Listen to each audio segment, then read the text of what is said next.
Hi everyone, welcome back to my channel. കഴിഞ്ഞ വീഡിയോയിൽ പറഞ്ഞ പോലെ ഈ യാത്ര ജർമ്മനിയിലെ സ്റ്റുട്ട്ഗാർട്ടിലേക്കാണ്. സ്റ്റുട്ട്ഗാർട്ടിൽ എത്തുന്നതിന് മുന്നേ നമ്മൾ ഫ്രാങ്ക്ഫർട്ടിലൊന്ന് സ്റ്റോപ്പ് ചെയ്യുന്നുണ്ട്. ഇന്ന് ഈവനിങ് വരെ നമ്മൾ ഡേ സ്പെൻഡ് ചെയ്യുന്നത് ഫ്രാങ്ക്ഫർട്ടിലായിരിക്കും. So let's get started.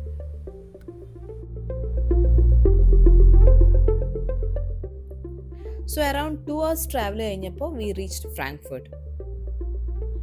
Frankfurt city touch ചെയ്തപ്പോൾ തന്നെ അറ്റ്മോസ്ഫിയർ മൊത്തത്തിലൊന്ന് മാറി.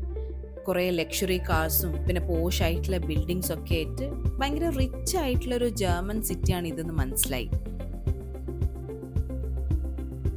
അവിടെ എത്തിയപ്പോൾ എനിക്ക് ആദ്യം കിട്ടിയ ഒരു വൈബ് എന്ന് പറഞ്ഞാൽ സിംഗപ്പൂർ സിറ്റിയിലെല്ലാം എത്തിയ പോലത്തെ ഒരു ഫീലായിരുന്നു. ആക്ച്വലി ജർമ്മനിയുടെ ഫിനാൻഷ്യൽ ക്യാപിറ്റലാണ് ഫ്രാങ്ക്ഫർട്ട്. അതുകൊണ്ട് തന്നെ ഡ്യൂഷ് ബാങ്കിന്റെ ഒക്കെ ഹെഡ് ക്വാർട്ടേഴ്സ് ഇവിടെയാണ്.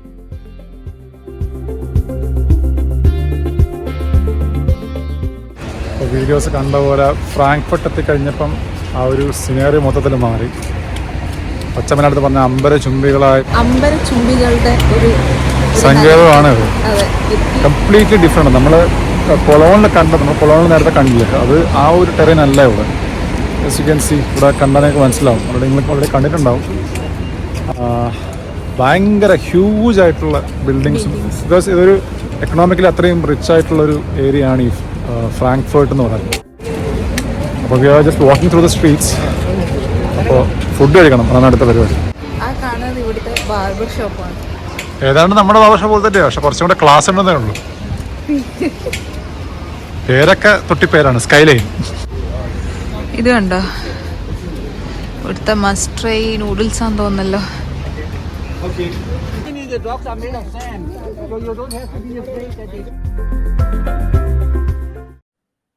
As usual we kept walking. Street walking ആണല്ലോ നമ്മുടെ മെയിൻ.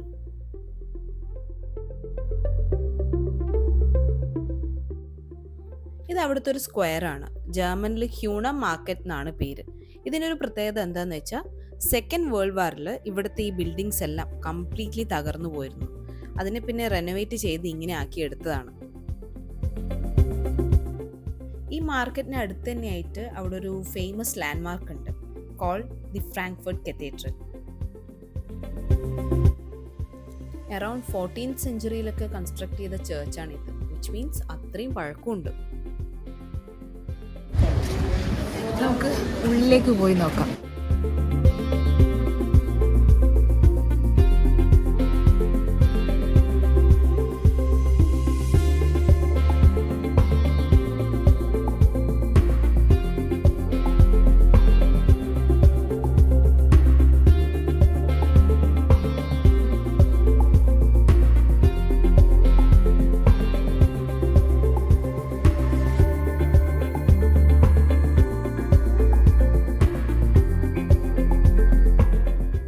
ആക്ച്വലി ഈ ഏരിയ മുഴുവൻ വേൾഡ് വാറിൽ നശിച്ചു പോയതാന്ന് ഞാൻ പറഞ്ഞില്ലേ, അതിൻ്റെ ഒരു ഫോട്ടോ ഇവിടെ ചേർച്ചിൻ്റെ അടുത്ത് തന്നെ അവർ വെച്ചിട്ടുണ്ട്. എവിടെ? ഇതാ, നിങ്ങൾ എന്നെ നോക്കിക്കോ. ഇതിൽ ഈ ഉയരത്തിൽ കാണുന്നതാണ് നമ്മളിപ്പോൾ കണ്ട ചേർച്ച്. പിന്നെ ചേർച്ചിന് ചുറ്റുമുള്ള സ്ഥലവും നേരത്തെ കണ്ട സ്ഥലവും ഒക്കെ ഈ ഫോട്ടോയിൽ കാണാം. ഫ്രാങ്ക്ഫർട്ടിൽ ഒരു സൈഡിൽ ഭയങ്കര പോഷ് ബിൽഡിങ്സ് ആണ് നേരത്തെ കണ്ടപോലെ. സെയിം ടൈം ഒരു സൈഡിൽ പള്ളി, അതുപോലെ വേൾഡ് വാറിൻ്റെ സമയത്ത് തകർന്നടിഞ്ഞു പോയ പഴയ ബിൽഡിങ്സ് അത് റീസ്റ്റോർ ചെയ്തിട്ടുണ്ട്. ഒരു സൈഡിൽ മെയിൻ നദി ഇപ്പോൾ കണ്ടില്ല. സോ ഇതൊരു മിക്സ്ചറാണ് ഈ ഫ്രാങ്ക്ഫർട്ട് സിറ്റീൻ്റെ അടുത്ത്.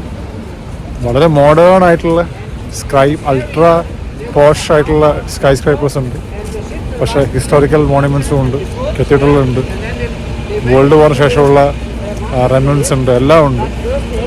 സോ ഒരു വൺ ഓഫ് എ കൈൻഡ് ആണ് അത്. So we are still walking through Frankfurt. അവിടെ മെയിൻ അതിനകത്ത് ബ്രിഡ്ജ് ഉണ്ട്, അതിലൂടെ കയറാൻ പോവാം. അങ്ങനെ ഞങ്ങളിനി ആ പാലം കയറാൻ പോവാണ്. അതുകൊണ്ട് സംസാരിക്കാൻ പറ്റുന്നില്ല, കണ്ടോ. സോ നമ്മൾ ബ്രിഡ്ജിലെത്തി. തണുപ്പുകൊണ്ടായിട്ടാണ് സംസാരിക്കാൻ പറ്റാത്ത. ഇതിൻ്റെ പേര് അയൺ ബ്രിഡ്ജ് എന്നാണ്. നേരെ കാണുന്ന ബ്രിഡ്ജ് ഏറ്റവും ഓൾഡസ്റ്റ് ആയിട്ടുള്ള ബ്രിഡ്ജാണ്. പിന്നെ ഇവിടുത്തെ ഏറ്റവും ഇൻട്രസ്റ്റിംഗ് ഫാക്ട് എന്ന് വെച്ചാൽ ഈ കാണുന്ന ലോക്ക് കണ്ട ഈ ബ്രിഡ്ജിൽ കുറേ ഇങ്ങനെ ഇതുപോലെ ലോക്ക് ചെയ്തിട്ടാണ്. ഇതിൻ്റെ ഒരു ഇൻട്രസ്റ്റിംഗ് ഫാക്ട് എന്താണെന്ന് വെച്ചാൽ ഇത് എന്താണെന്ന് വെച്ചാൽ നമുക്കിപ്പോൾ നമ്മുടെ ലവ് വൺസിന് അല്ലെങ്കിൽ പാർട്ട്ണർ ആരാന്ന് വെച്ചാൽ അവർ കൂടെ വന്ന് ഇവിടെ ലോക്ക് ചെയ്ത് അതിൻ്റെ കീ താഴെ ഇട്ടാൽ നമ്മൾ സെപ്പറേറ്റ് ആവില്ല എന്നാണ് ഇവരുടെ ഒരു ബിലീഫ്. ഓക്കെ, ഇനി എങ്ങാനും സെപ്പറേറ്റ് ആണെങ്കിൽ ഇവിടെ വന്ന് ആ കീ എടുക്കണം. ലോക്ക് ചെയ്താലോ? ലോക്ക് ചെയ്യട്ടെ. Are you ready? എന്തൊക്കെ മനോഹരമായ ആചാരങ്ങളല്ലേ. ഒരു ലോക്ക് വാങ്ങി പൂട്ടണം എന്നൊക്കെ ഉണ്ടായിരുന്നു, പക്ഷെ അശ്വിന് വലിയ താല്പര്യം ഉണ്ടായിരുന്നില്ല. പോട്ടെ. ബൈ ദ വേ, താഴെ കാണുന്ന മെയിൻ നദി ജർമ്മനിയിൽ തന്നെയുള്ള ഏറ്റവും വലിയ നദികളിൽ ഒന്നാണ്. ഈ നദിയെ ചുറ്റിപ്പറ്റിയാണ് ഫ്രാങ്ക്ഫർട്ട് സിറ്റി ഉള്ളത്. And we kept walking.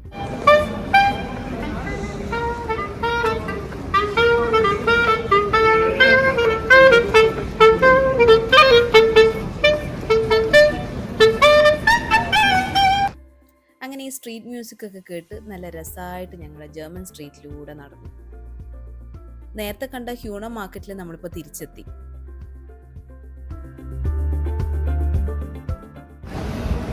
ഞാനിങ്ങനെ ആലോചിക്കുമായിരുന്നു, ക്രിസ്മസിന് എന്തുമാത്രം രസമായിരിക്കും ഇവിടെ ഈ ഏരിയ എല്ലാം കാണാൻ. പക്ഷെ നമുക്ക് വരാൻ പറ്റില്ല, അത്രയും തണുപ്പായിരിക്കും. വരാൻ പറ്റില്ല, കാരണം നമുക്കിവിടെ ഇതെല്ലാം പറഞ്ഞു തരുന്നൊരു ലോക്കൽ ഗൈഡാണ് ഇവിടുത്തെ.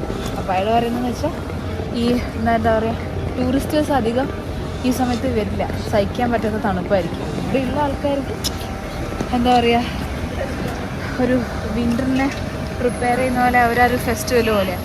പക്ഷേ നമുക്ക് വിസിറ്റിങ്ങിന് വരാൻ പറ്റുന്നൊരു സമയമായിരിക്കില്ല, അത്രയും തണുപ്പായിരിക്കും. ഈ സ്ട്രീറ്റിലെ കുറച്ച് ഷോപ്പാണ് ഇതൊക്കെ. ഇതുണ്ട് ക്രിസ്മസ് കാർഡൊക്കെ.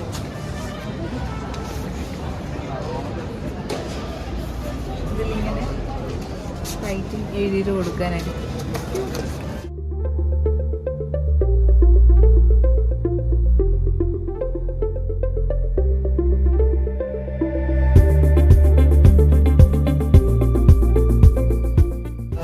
ഇതൊക്കെ കാണുമ്പോൾ ബെയിലിനെ ഭയങ്കര മിസ് ചെയ്യും.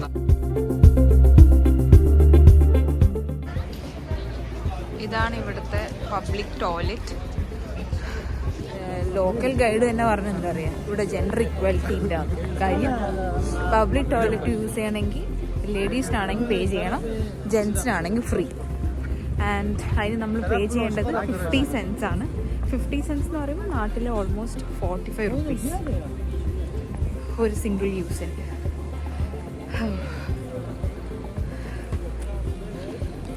മോശം.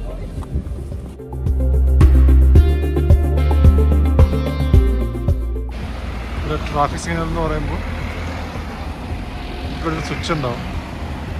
ഈ സ്വിച്ച് അമർത്തി കഴിഞ്ഞാൽ വിത്തിൻ സെക്കൻഡ്സ് അവിടെ നടക്കാനുള്ള ലൈറ്റ് തെളിയും.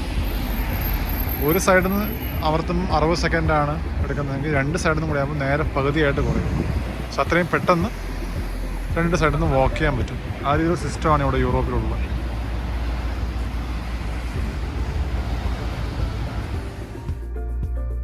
ഇവിടുത്തെ ആളുകളൊക്കെ ഏറ്റവും കൂടുതൽ ഇമ്പോർട്ടൻസ് കൊടുക്കുന്നത് അവരുടെ ലാംഗ്വേജിന് തന്നെയാണ്. അത് ഈ ട്രാമിന്റെ മേലെ നോക്കിയാൽ തന്നെ നിങ്ങൾക്ക് മനസ്സിലാവും. കാര്യം ഒരൊറ്റ വേർഡ് പോലും ഇംഗ്ലീഷിലില്ല. അതുകൊണ്ട് തന്നെ വായിച്ച് കഷ്ടപ്പെടേണ്ട കാര്യമില്ല, ഒന്നും മനസ്സിലാവില്ല. So that's all for this video. ഇന്നത്തെ ഞങ്ങളുടെ സ്റ്റേ ജർമ്മനിയിൽ തന്നെയുള്ള സ്റ്റുട്ട്ഗാർട്ടിലാണ്. ബാക്കിയുള്ള വിശേഷങ്ങൾ അടുത്ത വീഡിയോയിൽ കാണാം. Thank you so much for watching.